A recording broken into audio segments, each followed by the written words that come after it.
And welcome back to the Masters of Modern podcast. I'm your host, Alex Kess, here by myself. We are traveling to Gen Con this week. If you were at Gen Con and said hi to us, hey, what's up? I am glad we got to see each other. If you weren't able to, that's totally fine. We're also in the middle of a Kickstarter, just up the front side of things. Make sure to check that out. It's for Dot D20s. They're these cool spiky balls. Hopefully at this point we've already blasted past our funding goal, and if we haven't, can you please help us do so, because they're really fun and we are excited to bring them to market. And we've had really good responses to them in person every time we brought them somewhere. Just we've never been able to figure out a way to sell them to like a retailer situation, so we wanted to do it directly in Kickstarter. And there's a bunch of cool content that's there and stretch goals that we're reaching towards, and we love everyone's help because I think they're really cool and they're fun to play with. In the meantime, I would also love to see any game ideas people can come with in the comments on this video for them. Like, what can you use a big, outdoor-friendly, bouncy, spiky, soft ball? That's a D20. That would be cool to see. But yeah, so this episode is going to be a little bit different. It's just by myself, mostly because of all the traveling. Ben is on the road, as is Michael and everyone else, and I wanted to see if I can get something else out. This might be a short episode because of it, but this morning, Mark Rosewater released his State of Design 2022 article, and I figured we'd kind of be able to go over it together. It's really interesting. There's a lot of interesting things he kind of talks about. If you haven't read his State of Design articles every year, I do recommend it. He literally has every single one from 2005 to 2021 listed, and as like a chronological statement on every year of Magic. Is a really fun read to do. This is the 2022 one. Basically what he does is he goes over an overarching complaints and strengths for a year. Was this year a success? What could have been better? What could have been done? What was done that was bad and can we do better next time? And what was stuff that we did great that we should kind of keep doing? He then goes set by set and talks about strengths and weaknesses and all of that as throughout the year. And it's a great article. Highly recommend it. And in some ways it's interesting to kind of delve in what he thinks were the strengths compared to like what the community response to that is. Plus what I think from a design perspective, as a person who's designed games before, I disagree, agree with, etc. First off, before we get started, I want to do a big shout out also to our sponsor, Channel Fireball. That's also the home of the podcast. You can find us on channelfireball.com along with any podcast app or YouTube channel with our name on it. And if you are buying cards on their marketplace, please use the code the MMcast at checkout. It helps them know that we sent you their way and also gets you a small amount of benefits on top of that. So please check that out. One of the best card shops on the internet and one of the biggest names in Magic, channelfireball.com. So first is highlights. Overall Magic design. We're starting there. We're starting in the overall Magic design category. Here are the highlights. The first highlight is we push the boundaries of what Magic can do. If you asked me 10 years ago if we did some of the things we did this year, I would have said no way. One of the things that excites me most about my job is that it's always changing and never boring. I love that there's an endless supply of new challenges to take on. The key, though, is that we have to be smart where and how we do this, but I think R&D is mostly doing it right. I think what he's talking about here, just across the board, is 2 sets in the fall, a Vampire Wedding set, maybe the Baldur's Gate set, I think in general has multiple layers to it, a Commander draft format, a Dungeons and Dragons set in standard, or a Dungeons and Dragons themed Commander set, a licensed property set being included in it. You also have the fact that both Kamigawa was a like futuristic set, and you had New Capenna, which was a like modern-y, at least turn of the century New York set. And both of those have really strong, interesting features to them that I agree. If you had asked me 5 years ago, would Magic do hackers? I would say no. The next thing on the highlights is we experimented with how to properly readjust the color pie. The place this is most obvious is in white. For years, it was the 5th color in Commander, and we've spent years figuring out how to make white more viable in ways that's still white philosophical. The work isn't just on white, though, but the other colors a little subtler. I do enjoy that the color pie, the foundation of the game mechanically and creatively, can change along with this game. I think it's very obvious with white that this has come to the forefront. I think there's still work to do there, which he says, but there's definitely a lot more powerful things in white. Now, one thing I will complain about is that a lot of the really powerful things in white are coming out in Commander product that have no foil. So if you want to do any foiling to these, they don't exist. That's a small complaint. Give me Archaeomancer's map and foil, please, Wizards. But I do think it's really interesting what directions they've gone with white. It's cool, too, that it hasn't broken anything yet. In a eternal format fashion, one thing that I think the red side has kind of made leaps and bounds in that direction. And I do think some of red's treasures and the higher increase in gold and exile effects in red have been the other side of what he's talking about. I do think there's also explorations around black. I've stated before that once white is no longer the worst color in Commander, I think black becomes the next one, partially due to the fact that the things that black is best at, tutors in Commander, are more and more becoming a thing that's frowned on, or a thing that people assuage against in casual formats, just because a tutor really kind of like lowers the variety in gameplay. And one of the benefits to Commander is variety in gameplay, and then when you kind of get past that, you have aristocrat strategies that like have their negative pulls to them. You have like Reanimator, which I think like could be better. That's one thing I think black could play in a little bit better, but I am interested to see where they go in general for black moving forward. And I really do appreciate the stuff that's been going on in white. I think there was a conversation for a long time, and we've said for a while, like it takes 2 years just to get this process started, and they don't want to just like drop the set that has like 10 white staples immediately. They have to spread that out over a couple of years, the way they did that for red, and we're seeing that ramification happening. We adapted our design to the feedback of our customers. Part of the adapting the game is understanding how the audience wants to play it. Magic has gone through a lot of changes over the last 10 years, but I'm proud of all the work that R&D has put into understanding what those changes mean and how we've been able to shift our design to meet those needs. So, for those who don't know, Mark Rosewater doesn't like Commander.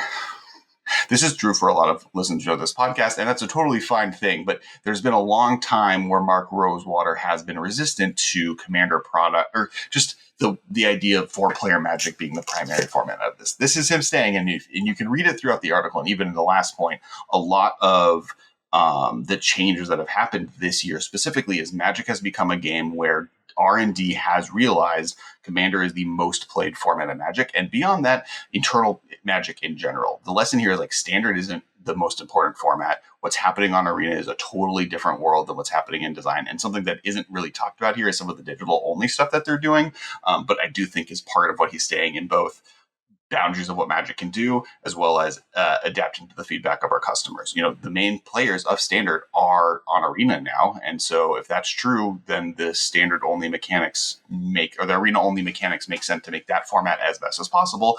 And at the same time, Paper Magic is leaning much more into Modern, Pioneer, and Commander as the main 3 ways people can focus on playing in person, alongside Limited. And I think that that's a little bit of what he means by listening to the feedback of customers, because it's not like they haven't done that before, right? Like especially Mark Rosewater is one of the most publicly facing game design leads of all time. The fact that you've been able to interact with Mark Rosewater in the way you have for one of the largest distributed games on the planet is something that doesn't really exist for other games. And so the fact that he's saying now, as part of this year, they've listened to feedback, to me is him saying Commander is now the forefront of Magic. And that's good or bad, that's up to you. But definitely Wizards is saying that that's a true statement moving forward. Now, I do think that leads a little bit into a conversation that me and Ben had last week, which is the Acorn on the Commander set thing. And I do have a tinfoil hat feeling that the Commander or the unset that's coming out, Unfinity, is black border, partially due to the things that are true. But I think that's partially also like Mark Rosewater doesn't, how to say this? I believe that Mark Rosewater has a little bit of an annoyance in the back of his head that the most popular casual format is not his silver border one. And for the record, I think Mark Rosewater was one of the most influential game designers of all time. I think he's extraordinarily impressive. I think he's an extraordinarily nice person. Every interaction I've ever had with him, both online and in person, has been really nice. I met him twice. But that being said, I do think that he loves the unsets, and he wishes from the very beginning that the unsets were the casual way of playing and not Commander, which I disagree with. I think Commander follows the rules of Magic in a way that makes it better. And so this is his version of being, well, if you're not going to let it work, I'm just going to make it hard for you to tell. Tinfoil hat off. All right. So these are the lessons they learned from this last year. So those are the 3 strengths, which are fascinating. These are the 3 lessons. The first lesson, we need to be more conscious about backwards compatibility. We're now designing for what I call an eternal world, where the core Magic play evolves the full history of the game. This means we must be better at about understanding how current designs play with older designs. It's not enough to make something cool in a vacuum. We have to shape it such that it complements what has come before it. This is probably the current force most likely to change the immediate future of design. So This is two things. He talks about this later, and we'll read it, about how the day and night mechanic wasn't backwards compatible with werewolves. I think this is a little bit of what he's talking about. This is, though, another point to Commander is not the main way people play. The most common way people play is no longer standard, a rotating format, so we aren't able to build stuff within a single standard set. It's now, looking at the last 30 years of content and the way people are playing with it in Commander and Modern and Legacy and Pioneer, and how do we mold our formats or the new cards and mechanics we're doing so that they best incorporate those abilities. Why come up with something brand new that doesn't have any support, and so it's just going to make a relatively medium Commander deck, or come up with something that plays really well with the spirits from Kamigawa block, or plays really well with the old werewolves still, even though we have a new werewolf mechanic. I mean, the point is that this is him stating the new way we're moving forward is Commander is the primary way that Magic is played. And beyond that, Modern is probably the most popular in paper Magic played format, and then after that Pioneer, and then Standard. Maybe Standard is more popular than Pioneer, but I doubt it is in paper Magic, and it definitely is on Arena, right? That's the one place it is. Next lesson is we need to be careful with complexity. As the side effect of moving toward an eternal world, we've upped the amount of complexity we're allowing in each set. While I understand why we're doing it, I know we need to be vigilant to make sure we don't fall into the old mistakes. A new player is always going to start the game from the same place. We must be careful not to leave them behind. So I think this is interesting in two features to it. One is this is what Ben talks about a lot on the podcast, right? Especially last year, every set came out and he would have trouble during review season because it's like every card is a brick of text and you might miss something. Everything is a questing piece, and that makes it really hard to grok what's going on in a game, not to mention what cards do ahead of time. Which I agree with that in general. I think one thing to make this better is reprint more old favorites in Standard. So one example is that Lightning Bolt, which is one of the most iconic cards in Magic. It's the face of this podcast. Lightning Bolt was left standard originally in 4th edition, which was ended around 1996, and rotated out of standard in 1996. It then was brought back in Magic 2010, which was standard 2009. So that's a 13-year difference right now. And then it rotated in 2012 out of standard. No, but rotated out of 2011 out of standard. So right now we are 1 year away for it being just as long that Lightning Bolt hasn't been in standard today as it was last year. And I think bringing classic staple effects back to standard helps a little bit. When was last time Birds? I think that's last time Birds of Paradise was also in standard. And these are some staple cards that I think would actually make standard more exciting. That's another thing. It's standard is this ghost town for people that want to be familiar with how they play Magic. And there's not a lot of nostalgia being brought into standard, and I think these are ways you could do that in general. That's kind of wild. I'm glad I figured that out in this episode that we're 1 year away. If Lightning Bolt does not get printed in the next year, it'll be as long that it hasn't been in standard as it was when it was reprinted in M10, and then from that point on will be longer and longer. And I think that helps with complexity. One of the reasons things become more and more complex, and there are ways to fight against this, but is that design is a limited resource technically. And so to make things newer and newer, you have to add complexity on top of it to make it more exciting, different, or different playing. And a lot of the basic effects have already been used. There's going to be some coughing in the background of this podcast. My son is sick for the very first time. He doesn't have COVID, but it is something. So I apologize. And we need to be more conscious of how we talk about our products. A lot of mistakes of this last year were not about what we designed, but in how we communicated to the audience what to expect. Any design, even a strong one, can be led astray if the audience isn't properly prepared for what it is. We need to be better in understanding how to communicate what we made such that the audience is expecting what we designed. This one is another little throwing another team under the bus sentence, which I think is fascinating to have in this article. The fact that, he's referencing a few things, and obviously as we go through the different sets individually, it'll come up. But he's referencing the fact that, in New Capenna, the Angels' relationship to the set wasn't really well established. And I think some of these issues are the block structure going away. If New Capenna set 1 was no Angels and the 5 families running it, and then New Capenna set 2 was the Angels arrived and Avacyn Restored-esque, I think that would be a really good story to be told. But that's not what we got. We got all at once. And if you're not directly paying attention to the story, it's really confusing. And the story itself is also confusing because it ends kind of at the moment the Angels show up, and we don't really get a good idea what they're doing in the city or what their purpose is. The card story and what's happening in the game, the actual game mechanics, don't match up well. And I think that there's it's hard because you can't do mysteries without blocks. Like if I were in charge of the story for New Capenna, I would have the onset be the angels are back. Why? That way, the big thing that's happening, which is angels showing up, are going to happen in every pack anyways. And so it's not like a weird, like there are no angels in this set except for those angels. And we'll talk about that more thoroughly. Some other stuff is like the double feature. Like some of it is like they can't talk about what things are until they preview it. People were hoping for more of an established thing. I think the biggest mistake with double feature, I'll get to that. Let me get it individually. All right, let's start with the first set. Innistrad Midnight Hunt. Highlights. The new mechanics were most popular. Decay, Disturb, and Day Night all had their share of fans. Players enjoyed how each of them took a mechanic theme we've done before and found new space to play in. Decay had a surprising amount of depth and was a flavorful addition to zombies. Disturb was a novel tweak on Aftermath.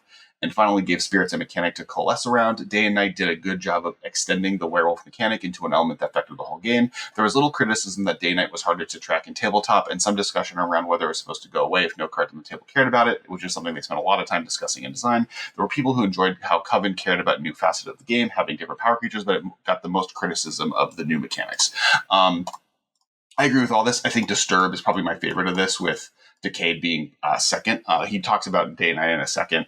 I love the Disturbed. I love the idea that spirits also can do flashbacky things, and I think I disliked a little bit more in Crimson Vow the fact that they became enchantments. It became less useful. The first time around, though, was maybe one of my favorite mechanics from this whole set. And I hope it comes back. And honestly, one of the sad points when we get to Kamigawa, he mentions it, is the lack of spirits throughout that set. Tribal was like something I was calling as a good idea for the year, because having spirit tribal throughout the year is a connecting link that a lot of these sets could have had that don't for standard, which is sad. But otherwise, yeah, Disturb is really cool. Magic, I think, does well when it's able to get past the constraints that all of that it uses relatively small integers, and so the difference between a 1/1 and a 2/2 is vast. And if you want to do a 1.5, you can't. And Decay is a great mechanic that lets you do that. Often I think that Wizards for a long time has been against bringing back mechanics that are technically downsized and naming them. And I think this was a really cool way of doing it by putting it on tokens. The next thing is additional witches and folk horror was appreciated. One of the challenges in doing an Innistrad set is touching upon the classic tropes of Gothic horror while also trying to add new horror elements to the plane. A lot of players enjoyed the Innistrad Midnight Hunt, added a new thing to the mix. While mechanic of the witches wasn't super popular, the flavor of them was. There was a lot of positive comments about the visual aesthetics of the set that came up from this new element. Love this, totally agree. Witches are really cool. It's one of like the main horror elements we hadn't really touched upon over the last few Innistrad sets, and knocked out of the park. Zero complaints. The revisit of old characters was enjoyed. One of the things players seem to enjoy about revisiting is getting to see old characters they enjoyed in new forms. In particular, got a lot of positive comments about Hal and Alana and Arlene Core getting new cards. Yeah. This, I think, is very true. I mean, I guess this is a lesson in the sense that in the first Return to Innistrad, there wasn't as much of this. Like, we got a new Thalia, we got a new Odric. I don't know. I think that's just like a normal, this is not surprising to me statement. I don't know why it's in this article, because it's like a not an obvious brag, but here we are. One thing I will say is I did appreciate how, and this is me on this set, the ramifications of Emrakul being on the plane were felt here. The fact that Emrakul being in the moon did have some meaning in regards to what was going on the plane, versus when we returned to Zendikar, it was kind of like the Eldrazi never existed, pretend they aren't here. Here it was like the Eldrazi, I like a little bit of a recovery from that without leaning too heavily into it. In fact, I wish there was maybe a little bit more, if anything, of that, like hints of like some of the healing from that process. But I think they did a better job here than they did in Rise of Zendikar. Players enjoyed the premiere of Multicolor Flashback and New Land Cycle. Players enjoyed the Flashback of Return to Innistrad. Has been one of the it has been they're the first visit, but not the second, and like the tweak of there being multicolor flashback cards. The new slow land started in Innistrad Midnight Hunt and completed in Innistrad Crimson Vow were also hit. I mean, flashback's my favorite mechanic of all time. I agree. I would like it to show up more often. I think it's cooler than cycling, and we keep getting cycling, so give us more flashback. I guess I complained of Midnight Hunt, or I'll get to Crimson Vow, but I will say I wish there was madness in Crimson Vow. Theme it around like the madness of love, or like people getting drunk at a wedding. I'm fine with that, but that was a sad point for me. Is we got flashback back, and we had two sets. Bring madness back for the second, especially with blood tokens and how they would interact with madness. The lands are cool. They're called slow lands. I don't know. It's a good land cycle. it's the nice thing about it is it's simple, I guess. It's just lessons. Werewolves didn't get their due. When we originally announced the set, we gave it to temporary placeholder named Innistrad Werewolves. The set was an expedition for a product more focused on werewolves than it ended up being. In addition, when compared to the other major creature types, players felt they didn't get to shine nearly as brightly. The werewolves numbered fewer than the other focused creature types. They had only one legendary creature, although Torvar got high marks, and none of that reflected werewolves not showing up in black. It only got a revamped mechanic rather than something new. The wolves, which are supposed to be the werewolves' allies, didn't get much. The werewolves were the only major creature type not to get in a company commander deck, with a few exceptions. They weren't particularly strong, and they were the worst draft archetype. More on this below. Not a great showing for the werewolf set. I agree with this. I think the fact that there wasn't a commander product for it is insane to me. I know why, because of the cost of doing double face cards, but I think you're printing a product all on its own, and if that's the theme, that's a good place to bring it back. A lot of reprints as well. A Jund werewolf also seems like a good idea for this set. And he brings up wolves. Also, the Wolfear is like a thing that has been established on Innistrad, is like the non-flip card version of a werewolf, as like their permanent wolf forms. I don't know why that group has not come back. That's a mechanic from this world that's like totally been dropped. Where are the Wolfear? And why couldn't, like, that's an easy way also to get around the double, because I agree that there is a problem where double-sided cards are limited in how many you can have in a pack. And the answer to that is stuff like the Wolfear, which are permanent werewolves. Have them come back as part of the moon setting. Oh, it even makes sense for the story where the moon is becoming more permanent. And so the Wolfear are back as a part of the werewolves. They make it all happen. I'm mad that didn't work. Okay, moving on. Data wasn't backwards compatible. Tabletop's Magic Force is broader than it's ever been, with players wanting to play new cards with old cards. The fact that the old werewolves and the new werewolves don't play smoothly together was seen as a big mistake. I agree. I think Day and Night was bad. I think it was hard to understand. It messed with something that people kind of understood already. It wasn't something that was super complicated. We went through 2 entire Innistrad sets where that was never the problem. In fact, in one of them, it was the greatest strength of the set. So I think that the fact that we got this weird new one that makes it so it doesn't work with like stuff like the Wolf Mist card that makes it so all your cards flip over and you prevent all damage from non-werewolf, stuff like that. Backwards compatibility is super important, and this seems like a thing that a designer found a cute way to make it easier on Arena, but worse in every other facet. I think that's something also to take into account with this kind of theme of we are now designing for Eternal and not for Standard, is that there was a grand switchover between now and Strixhaven, where Wizards has decided that Arena is no longer the main focus for design and Paper Magic is. And Day and Night feels like an arena-focused mechanic, something like Learn. And now that Commander exists, they're like, okay, we can't print anything that doesn't work with Commander. So like, I don't think Learn's coming back. Or Learn, I think the Wish mechanics are going to slow down significantly. Which kind of sucks, because I think for other formats it's better. Like, Best of One is no longer the focus, it's Commander, which is wild. That have happened in 2 years. The colors weren't of equal power level in limited formats, especially Draft. The colors weren't evenly balanced, with white, blue, and black being stronger than red and green. Sadly, the main werewolf colors, the sled assert archetypes, especially blue-black zombies, being dominant. Double feature was a big miss. I'll get into the double feature in a second. So, yep. I mean, we talked about werewolf should have been more of a thing. Red, green being better in the set, that's fine. I will say that I wish they had more self-null strategy in the set. I know this is me saying that, which means, of course, I want that. But, there were so many cool things that when I tried doing it in the set, I couldn't do graveyard things as much as I wish I could. All the graveyard flashback stuff was much more like, oh, these have flashback, great. There wasn't, a spider spawning style deck.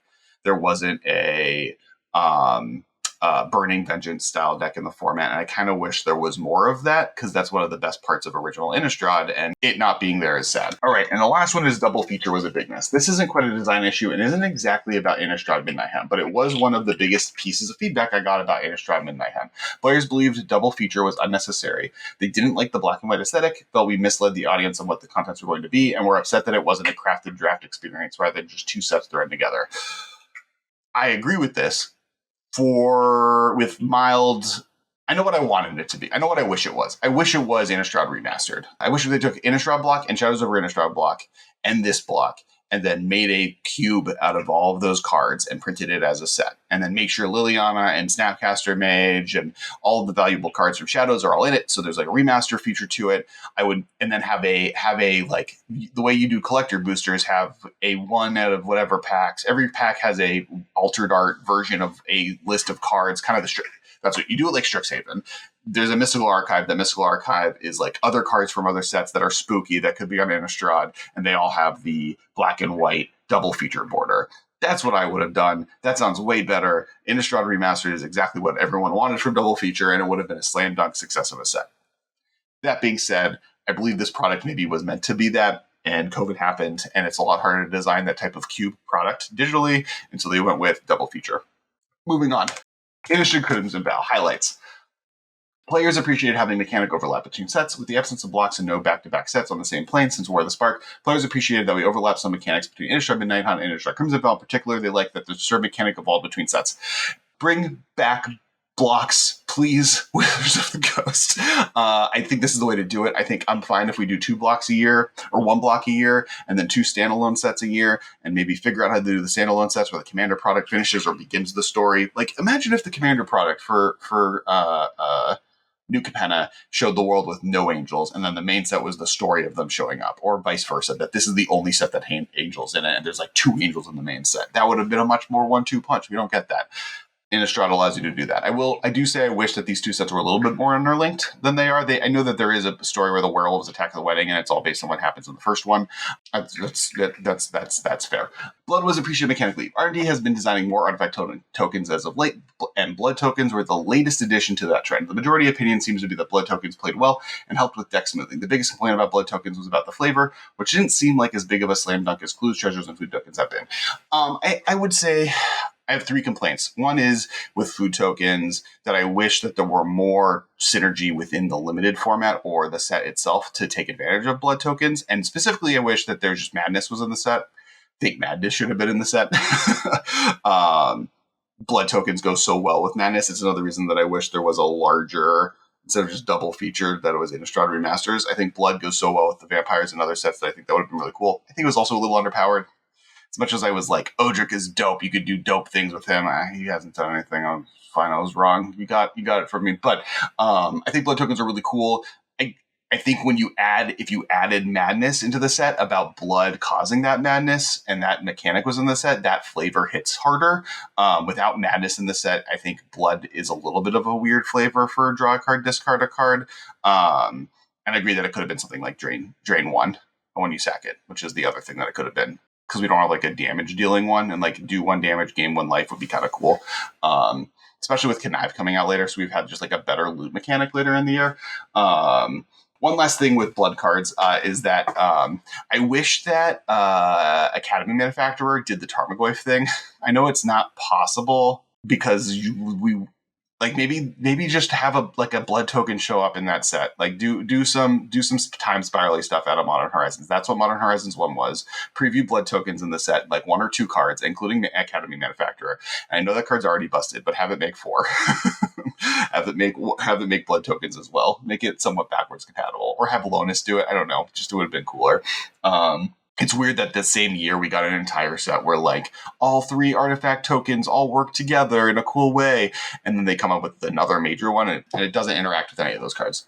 The Dracula cards were well received. For the first time since Ikoria Layer Behemoths and Godzilla cards, we did another IP, this time Dracula by Bram Stoker.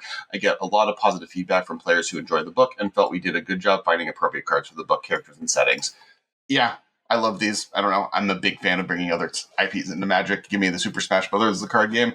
I don't even like Bram Stoker's Dracula that much, but it makes a ton of sense. The wedding theme was fun. As with any feedback, the audience doesn't always agree. Some players adored the wedding theme of the set and loved the numerous top-down cards it allowed. They also liked the general look of the set. They helped to give it a distinct identity separate from other 6 expansion set on Innistrad.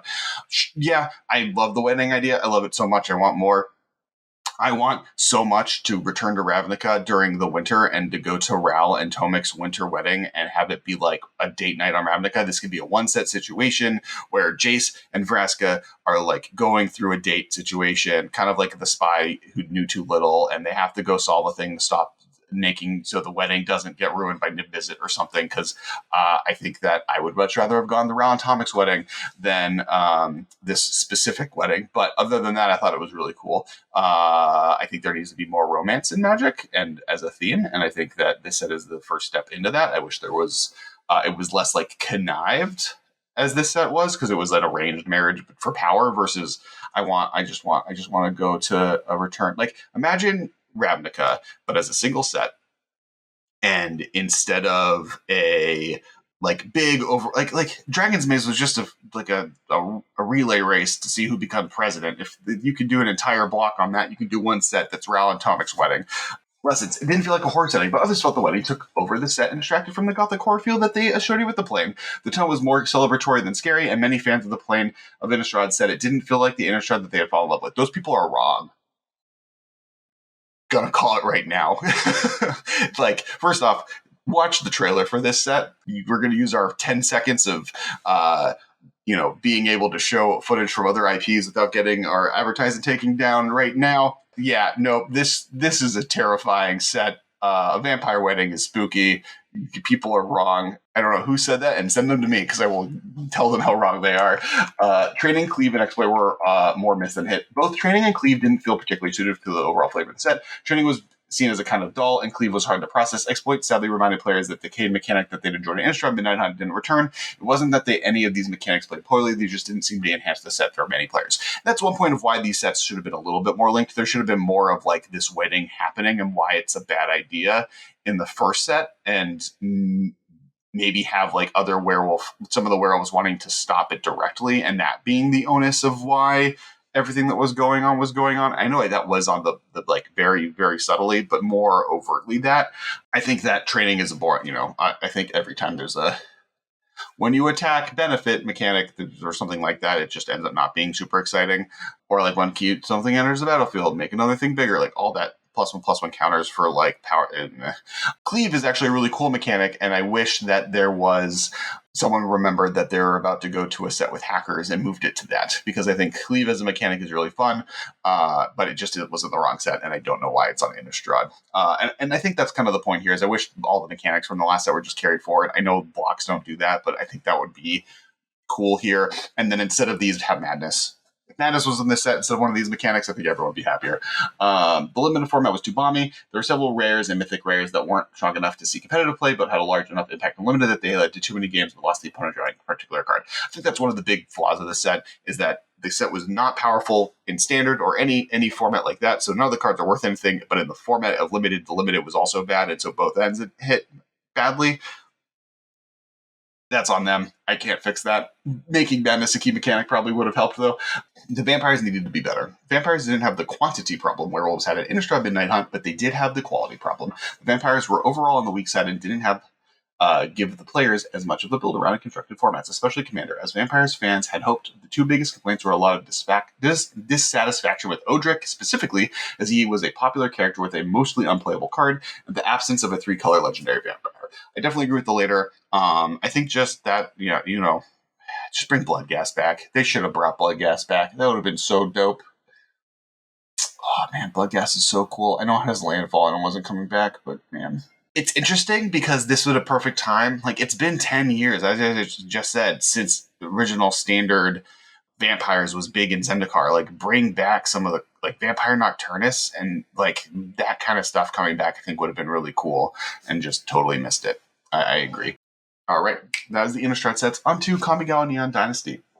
Highlights. It was the home run set of the year. While there were criticisms, which I'll get to below, this was hands down the best received set of the year. Returning to Kamigawa had been a franchise player request for many years, so there was a huge amount of excitement when it did. Yeah, I agree. This is the best set of the year. It's not close. There's a complaint later that I agree with you that's on that note.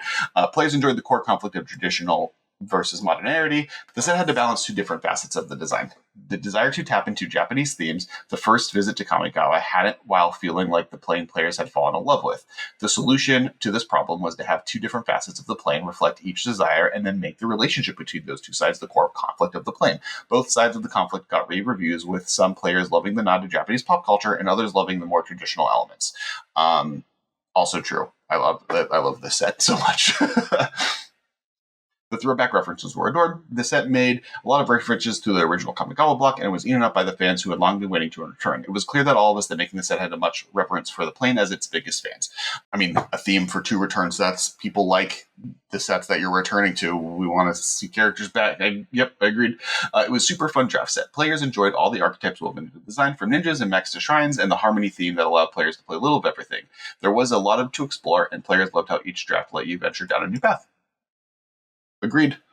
The mechanics seemed much beloved. Players seemed to love almost everything reconfigured: saga creatures, the batching of samurai and warriors, the batching of ninjas and rogues, the return of ninjutsu. They even enjoyed channel returning. Players liked that we revisit some mechanical themes while finding new mechanics that hit on similar themes, but better executed than the original visit. I agree. Well, I've read this already. He kind of speaks to a lot of my complaints too. So, yep. Most of the players like the execution of Cyberpunk. Magic's roots are in high fantasy, but as I said above, R&D is testing the waters in what premier Magic plane is capable of. Kamigawa Neon Dynasty pushed some boundaries and ended up with a lot of fans who believed it felt like a natural extension. This isn't to say that there weren't those who felt pushed too far, but they seemed like a small minority. Magic has, over the course of its story, extended 3,000 years into the future from a place where people were building mechs in the Urza Saga era. It is not surprising to me that we get planes that are closer to modern day or even a little bit in the future, but magic-y, and I think they did a great job at it here. That's me saying that. I think that there's totally an openness to do cool stuff. There's the spoiled, leaked Wild West stuff that's out there right now too. I think all of it's really cool, and I want Magic to do their take on every trope that they can. I'm excited for Star Wars in Magic. There's much love for a lot of the Japanese versions of the cards. In particular, the basic lands and the cards done by famous Japanese artists were the things most called out.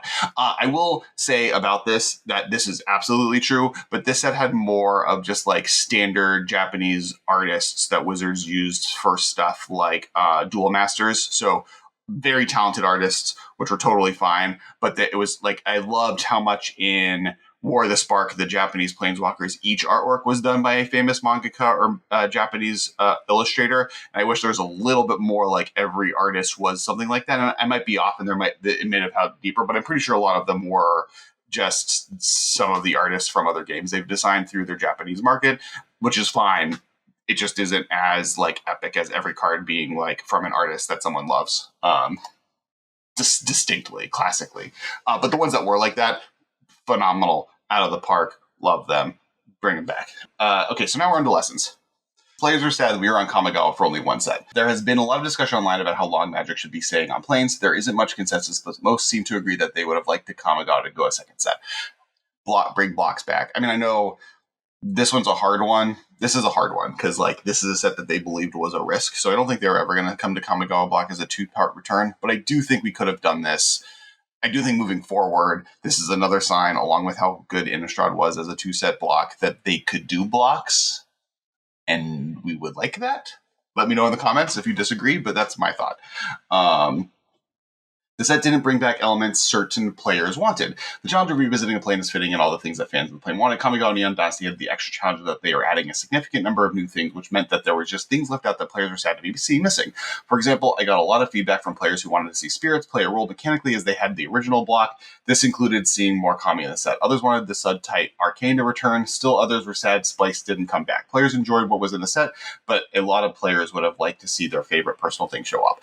To me, I have two statements to this. One, I agree Spirit should have been back in some way, especially due to the fact that they play so well with the Innistrad set, seeing as a block. You're no longer doing blocks, but you're doing standard environments. Having Spirits as a carry-through seemed like something that made a lot of sense.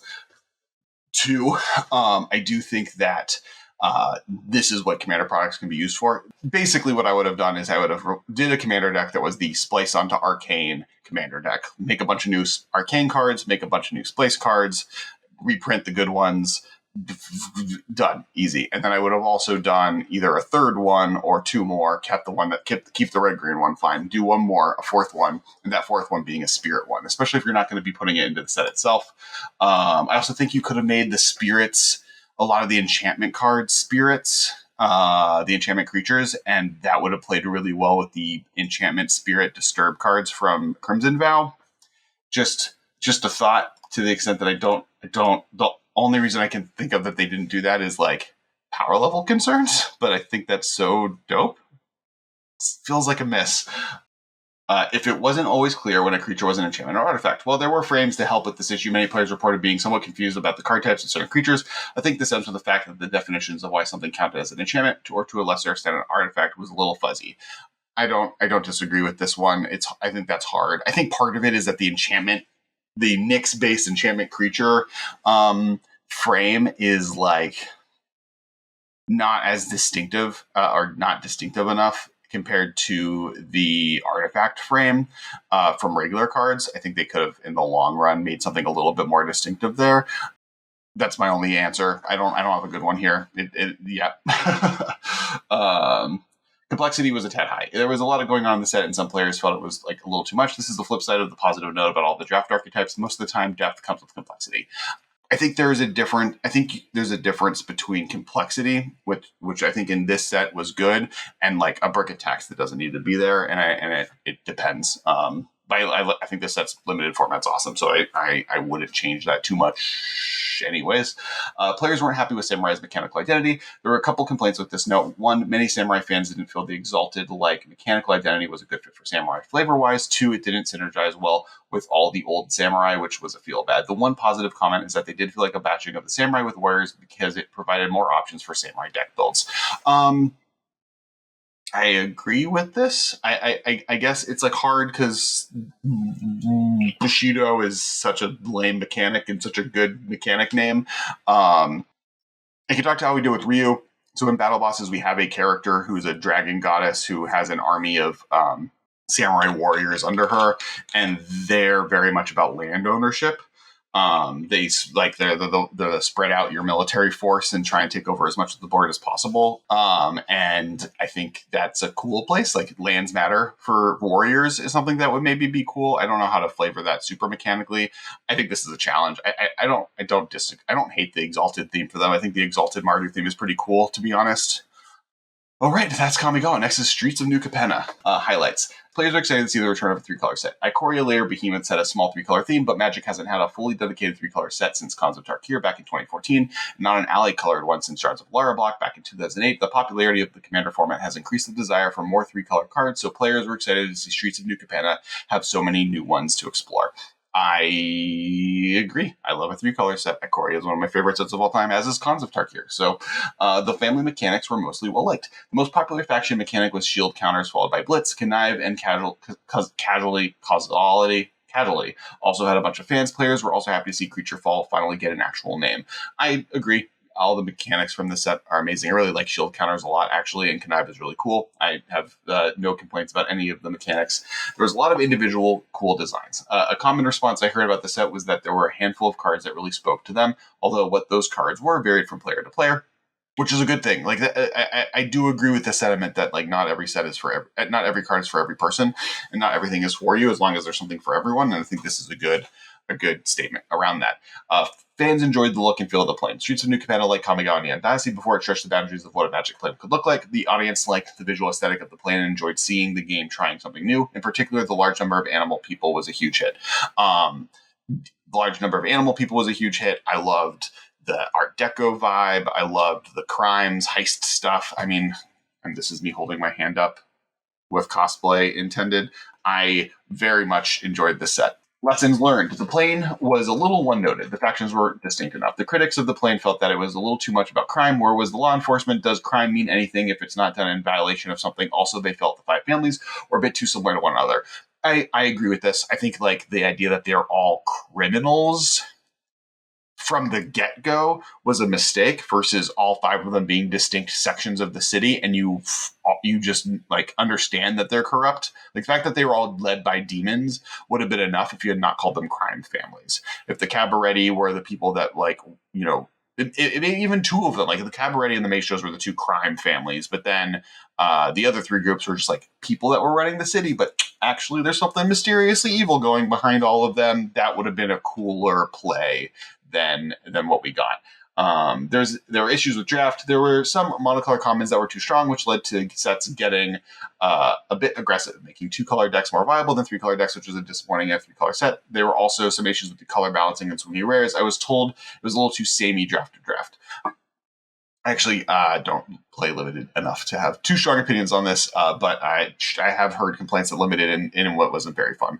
I think that's like in 3-color sets, you want it to be a little bit slower, and you also want it to be able to have different directions you can go in the draft. I would have looked at cons a little bit more as like kind of a baseline. There were creative elements that weren't explained well, leading to some confusion. The best example of this was the Angels. At the story's beginning, we learned the Angels were driven from the city years ago, so it was surprising when so many Angels showed up in the set. That was because the end of the story led to the Angels coming back, but not enough players were aware of that, so the set seemed to contradict what they knew of the story.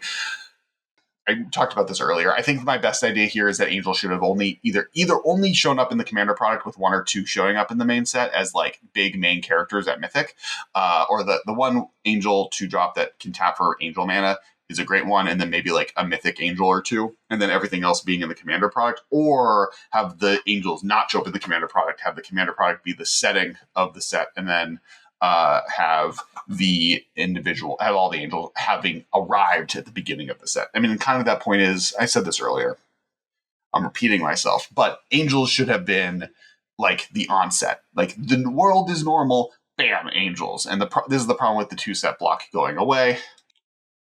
I wish blocks were back too. Tricolored land should have been Triomes. This is the naming issue that the design won, but I heard it a lot. I think the bigger mistake was that the Triomes were called Triomes. Should have all been tricycles, just like pictures of tricycles on different planes. I do think the creative elements issue is one where the story is also not being told well. I know that the written story for New Capenna is pretty lacking, and mostly just because it's not bad, it's just not very like it doesn't know what it's doing, doesn't go anywhere. The Phyrexians being on the plane was also kind of like not as important as people had hoped it for it to be. Urabrask is on the set, but barely shows up in the story. It ends on a kind of the middle of the story point, and I don't think it ever actually ends itself, so people don't know how the story ends. There's like a lot missing there. Next set is Commander Legends Battle for Baldur's Gate. Highlights. The set had a lot of flavor top-down D&D designs. One of the fun things about doing other IPs is having the ability to capture cool aspects of that IP in Magic card form. A lot of positive comments I got about Commander Legends Battle for Baldur's Gate was how excited players were to see some aspect they loved as an element of D&D now translated into Magic mechanics. This set also went out of its way to capture a few things that Dungeons & Dragons Adventures in the Forgotten Realms had missed. I do agree it's really cool seeing the elements from other stuff come into Magic. I said that earlier in the podcast. I love the Stranger Things card. I think a lot of them are less flavorfully than I liked for the Stranger Things cards. Like, if you had... The one thing I would say is that almost all of them, if you showed me that card and were like, what Stranger Things character is this? Most of them I couldn't really directly point to which character that would be in the story from a mechanic perspective, other than maybe the colors. And that might be true here. I don't know anything about the Dungeons & Dragons greater story. I will admit that. I will say that I wonder if...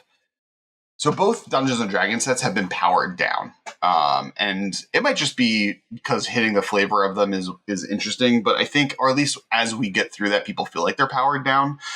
I wonder if some of it is just that Wizards expects some of the clout of the IP that they're using to sell it without it needing to be overtly powerful. I think some of it might be also a little bit of them not wanting something that is an outside influence property, especially early on in this process, being so powerful that people have an issue with them not being able to reprint it if it's broken in a format like Legacy.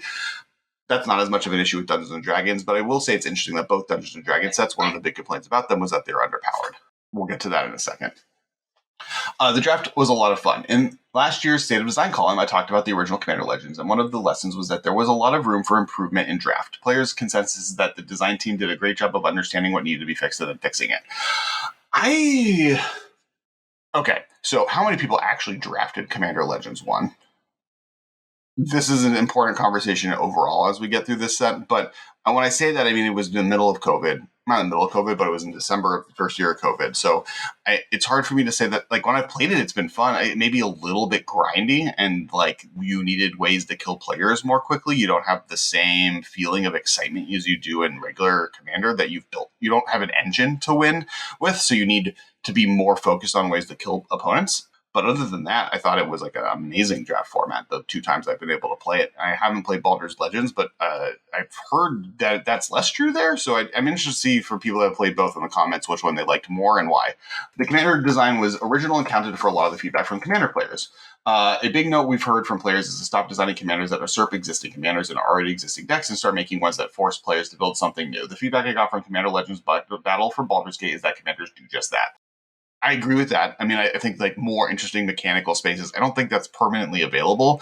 I wish backgrounds just worked with partner, but that's my only minor complaint. The players enjoyed a lot of the mechanical execution. Backgrounds were generally a hit. Players were excited to see Adventures in D&D set and a party in a Commander deck. I got a bunch of compliments about Initiative, although some were sad it just didn't let you venture into any dungeon. Players seemed to enjoy all synergy between themes, and I got a lot of comments about how many of the cards iterated the neat multiplayer design space. Yeah, a lot of the mechanicals were really cool. I have a lot of complaints about how Partner is. I feel like backgrounds being backwards compatible with Partner could have been cool. I understand why that's way too powerful. And I think they did a good job here. I do agree that it was cool that they did a party themed thing in one of the commander decks. I think that's a really fascinating thing to have brought back. I wish they did more of that. Like, I wish one of these was more Dungeons themed, of these sets being thematic to the original sets that they came in. Or not, the more callbacks to older Magic mechanics that have a really good Dungeons and Dragons feel. Party being one of them. I kind of wish one of them was an Allies deck, to be honest. I think that would have been a cool thing. But that's something that is cool that they did with the commander sets. Lessons. It shouldn't have been labeled as Commander Legends. The most common complaint I got was that players were expecting the set to be something that it didn't turn out to be. Many believe that the label Commander Legends implied that it would have a lot of highly desired reprints for Commander. The lack of Commander reprints combined with Double Masters 2022 coming on its heels, with many of the reprinted players hope to see a Commander Legends battle for Baldur's Gate irritated players. This is true. It's confusing to me. I get the complaint that there weren't valuable reprints in the set, and I think that what Wizards should have done is had I think the Mystical Archive technology is not being used enough by Wizards, and this is a perfect set to have like a 35 card sheet with a bunch of really valuable cards, but done in the altered frame Dungeons and Dragons guidebook style. What Commander Legends means as two words together is not a master set. It is a set, or even a Horizon set, to be honest. It's a draft format where 8 people will draft the set, and then in that draft you will draft a commander and have a commander deck built around that commander that then you separate into 2 4-pod groups and play a commander game with the deck you drafted. It doesn't mean a reprint set. Yes, the first one had really good reprints, but this set, I like that. That's the disconnect that hurts my brain with this, to be honest, is like I get the complaint that there weren't good reprints, and something like 4 good reprints in the set would have made the set for people, or a cool sheet, as I mentioned. But and Double Master's timing and it coming like literally a week after previews of this was a massive mistake, especially during the fact that we have like 3 months right now where we have no sets coming out. If preview season started this week for Double X Masters, it had a massive window it could have come out with and would have gone on the heels of Baldur's Gate. So then the question I have to ask is like, why do people expect that from the Commander Legends moniker? It feels like people, when they hear Commander Legends, are expecting something like Commander Masters, a set that has a bunch of really powerful reprints in it, or even Commander Horizons that has is guaranteed to have those reprints in it, when a Commander Legends set is just a draftable set designed to be able to be played in a Commander format and have cards that will benefit Commander itself. So cards that are designed for that. And I think there's a section of Commander players that hate that Wizards is doing that. But there's a lot of Commander players that love those formats, love drafting, love Commander, and would love to see those things combined. And I think that disliking Wizards for making a product for those people is a mistake. Commander is now the largest intro format and the most played format in Magic, which means that there's designated sections of Commander players that want things that are specific to them. And I think this is a great type of set for them. Should they have reprinted some stuff? Sure. But that could be said of every set that's bad. Every set that wasn't popular this year having a Mystical Archive included would have made them way more popular. Maybe just do that forever, I guess. It felt more like Dungeons & Dragons Adventures in Forgotten Realms 2 than Commander Legends 2. This set chose to mix 2 different components, and many players felt it did a much better job of matching one element than the other. This wasn't just an issue of reprints, but also a feeling that the set didn't have enough cards that would have a strong enough impact on Commander. That's valid. I think the background...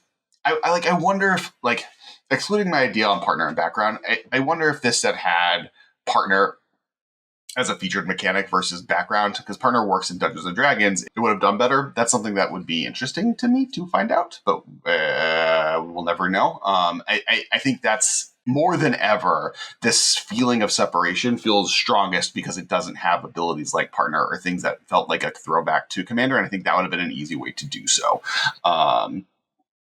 The set didn't have magic callouts, especially in the Commanders. Another frustration with the product being set in D&D world was that it didn't allow Commander Legends Battle of Baldur's Gate to deliver on something players loved from the first Commander Legends. It threw a lot of throwbacks to old Magic lore.